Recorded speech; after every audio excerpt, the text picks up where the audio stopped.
আজি বহুত খুশি মানে আমাৰ এক্স এনডিপি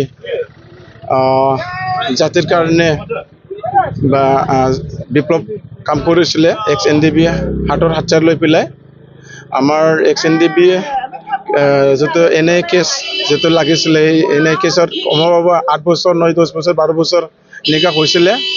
এই কেসটো আমার আসামৰ chief minister doctor Hemanta Biswa Sarma ছাৰে দিল্লীৰ পৰা বা চেন্ট্ৰেলৰ পৰা আকৌ আসামত আনি পেলাই প্ৰত্যেক জিলাত এইটো কাম কৰিছোঁ। আজি আমাৰ গুৱাহাটী হাইকোৰ্টৰ পৰা একেবাৰে চাৰ্জাৰ টিম আমাৰ কনকন কলিতা আৰু ৰূপজী দে আৰু আমাৰ বাইদেউ তেখেতসকলে আমাৰ যেটো এক্স এনডিপি তেখেতৰ যেটো কাম কৰিবৰ কাৰণে এটা টিম আছিলে এই টিমটো লৈ পেলাই বহুত আমি কাম কৰিছোঁ। এই দুখৰ ভিতৰে আজি মোটামুটি আমি সাকসেস কৰিব পাৰিলোঁ। আজি মোটামুটি 20 জন ৰিলিজ হৈছে। এইকাৰণে মই প্ৰথমে আসামৰ chief minister doctor Hemanta Biswa Sarma sir মই ধন্যবাদ যাচিছোঁ এক্স এনডিপি নীতিৰ পৰামৰ্শ পৰা আৰু চেন্ট্ৰেলৰ প্ৰাইম মিনিষ্টাৰ নৰেন্দ্ৰ মোদী ছাৰক ধন্যবাদ যাচিছোঁ আৰু হোম মিনিষ্টাৰ অমিত শ্বাহক ধন্যবাদ যাচিছোঁ আৰু আমাৰ লোকেল গভৰ্ণমেণ্ট বিটিআৰ চৰকাৰৰ চিফ প্ৰমোদ বড়ো ছাৰক মই ধন্যবাদ যাচিছোঁ। যিখিনি আমাৰ এক্স এনডিপি ৰিলিজত যিমান নেকি টকা পইচা এই টকা পইচাটো আমাৰ প্ৰমোদ বড়ো ছাৰে হেৰেঙ্গা বসুমতাৰীয়ে যিমান পাৰে ইমান হেল্প কৰিছোঁ। এইখিনি তথাপিও যিখিনি কাম আগবাঢ়িছে এইটো আমাৰ ইউনিটি ফৰাম এক্স এনডিপিয়ে 2022 এইটো ফৰ্ম কৰি পেলাই আমি যিমান পাৰে ইমান দিল্লীত নৰ্থ ব্লকত যাই পেলাই আমি 4-5 মান দিল্লীত আলোচনা কৰিছোঁ আৰু আসামৰ chief minister Hemanta Biswa Sarma sir আমি 5-6 মান আলোচনা কৰাৰ পিছত আজি সেইখিনি আমি সফল হ'ল। সেইকাৰণে বহুত বহুত ধন্যবাদ। আমাৰ যাতে এক্স এনডিপি কৰোনাই আমাৰ ফেমিলিক সমজাই দিয়াৰ কাৰণে ওলাইছোঁ।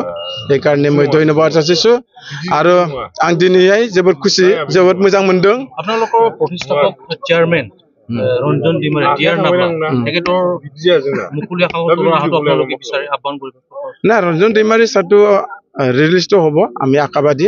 ৰঞ্জন ডিমাৰী ছাৰৰ কেছটো হ'ল আমাৰ হাইকোৰ্টত নাই, এতিয়া সুপ্ৰিম কোৰ্টতে আছোঁ।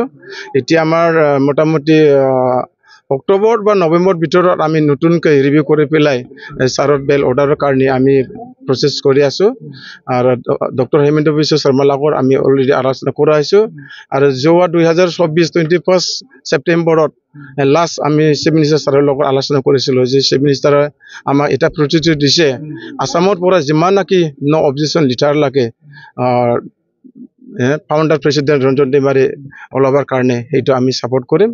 এই কথাটো অলৰেডি জনাইছোঁ। সেইকাৰণে আমাৰ যেটো সুপ্ৰিম কোৰ্টত যদি ৰঞ্জন ডিমাৰী ফাউণ্ডাৰ প্ৰেচিডেণ্ট আৰু তেখেতলৈ ৰিপিকাং জৰ্জ বড়ো আৰু ৰাজু চৰকাৰ আৰু খৰ্গেশ্বৰ বসুমতাৰী আৰু অজয় বসুমতাৰী তেখেতৰ আমাৰ আশাবাদী মোটামুটি আসাম চৰকাৰ ভাৰত চৰকাৰে ইমিডিয়েটলি 9.4 ক্লোজ যাতে আমাৰ বিটিআৰ একৰ্ডত লিখা আছে এই ক্লোজৰ টাকা হিচাপে আমাৰ ফাউণ্ডাৰ প্ৰেচিডেণ্ট ৰঞ্জন ডিমাৰী ৰিলিজ হ'ব আমি আশাবাদী আৰু এজন চুক্তিকাৰী হিচাপে ওলাব লাগে আমি এইটো আশা আৰু আমাৰ বিটিচি চিফ প্ৰমোদ বড়ো বা বিটিআৰ চৰকাৰৰ যদি প্ৰতিনিধি তেখেতসকলৰ ৰঞ্জন ডিমাৰী ওলাবৰ কাৰণে যাতে পটাপট যাতে কাম কৰিব যাতে হেল্প কৰে মই এইটো ৰিকুৱেষ্ট কৰিছোঁ যাতে আমাৰ ৰঞ্জন ডিমাৰী ৰিলিজ হ'লে আমাৰ বড়োৰ মাজত যিমান পাৰে ইমান শান্তি আহিব বুলি আমি আশা কৰিছোঁ।